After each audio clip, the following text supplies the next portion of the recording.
Okay, I've allowed the moisture to absorb on my second coat of Primo Classic Marmorino, and now I'm going to apply my half coat. You can let the second coat completely dry if you like. It doesn't really matter, but I like to go back into it while it's still damp.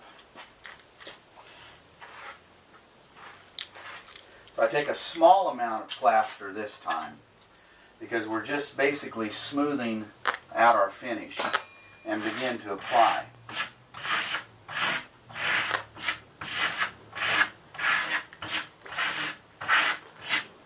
And you can see that a small amount of plaster goes quite a ways on this final coat.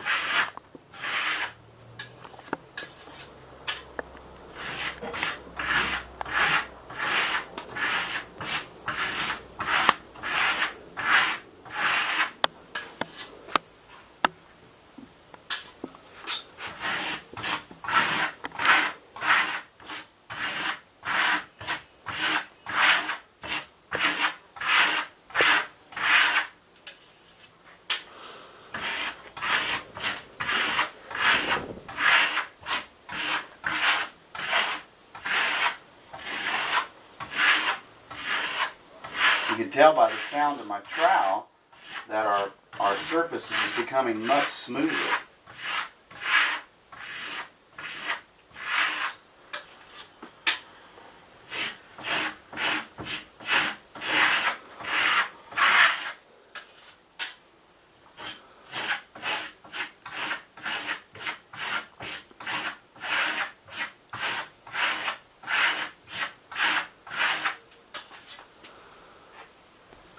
Takes a small amount of plaster on this final finish coat, this half coat as we call it.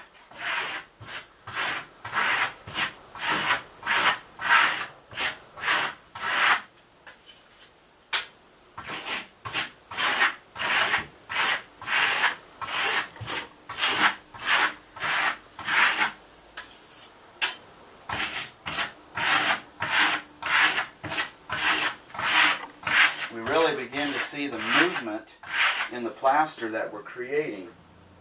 The marble, we are compressing the marble that is in the plaster, and it creates a movement in this Marmorino. Leaves a very subtle, beautiful, stone-like finish.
As you look at my technique, it appears that I'm basically slicing through the plaster. I'm not going straight up in a line, or else you'll see lines. I'm still doing my little S movement as I move the trowel through the plaster.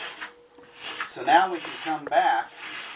If I see some spots where I've missed just a little bit, I can bring back a little bit more product and add it. I have a few spots up here that I need to fill in.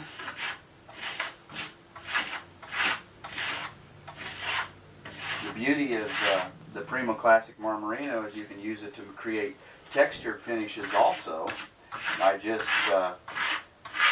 leaving some open areas, some little holes, some little textured spots.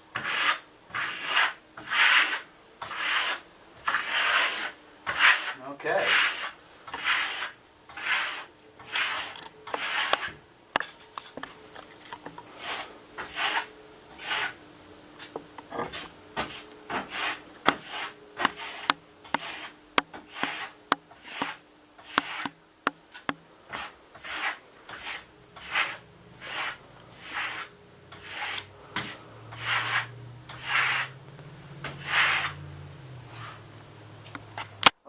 I've allowed the moisture again to absorb on my second coat of Primo Classic Marmorino. Now I'm going to do what is called a burnish. And you must burnish while the plaster is still wet, or it won't work. So sometimes when you're doing a large wall or a large ceiling, you'll have to drop back and burnish, and then go on and finish your wall out. But continue drop back to burnish. Burnishing is a very simple technique. Make sure that your trowel is completely clean, and then you take the edge, and what you're merely doing is basically slicing through the plaster. I'll start here at the bottom, and I'm just slicing through the plaster. What I'm doing is I'm compressing the marble that is in our Marmorino, and it's closing off the pores, and you're going to begin to see the movement that is in the plaster come from all different directions, not just one. Just slice through that Marmorino, and you're starting to see some of the movement in the plaster. Make sure to keep the edge of that trowel clean. Don't exert a great deal of pressure. We're not trying to pull the plaster back off the wall, but I would say probably 5 to 10 pounds of pressure as you're slicing through that Marmorino and burnishing it. Keep the edge of your trowel clean. Come in all different directions.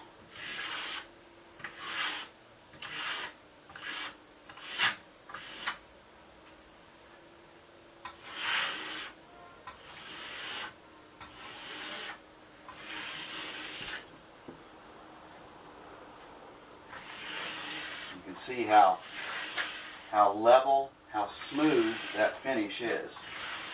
And as we burnish, it'll literally give it the appearance of stone, smooth stone.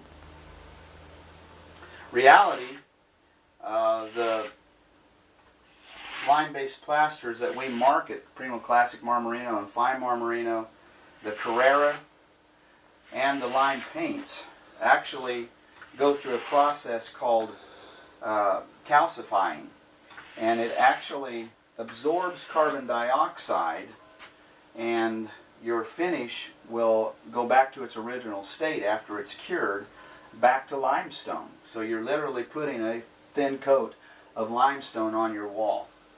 So I've almost finished burnishing here, and then we need to let this completely dry, and we'll go through our final process, which is applying beeswax as a protective coat, as a finish coat. It'll also bring the beauty out of this plaster.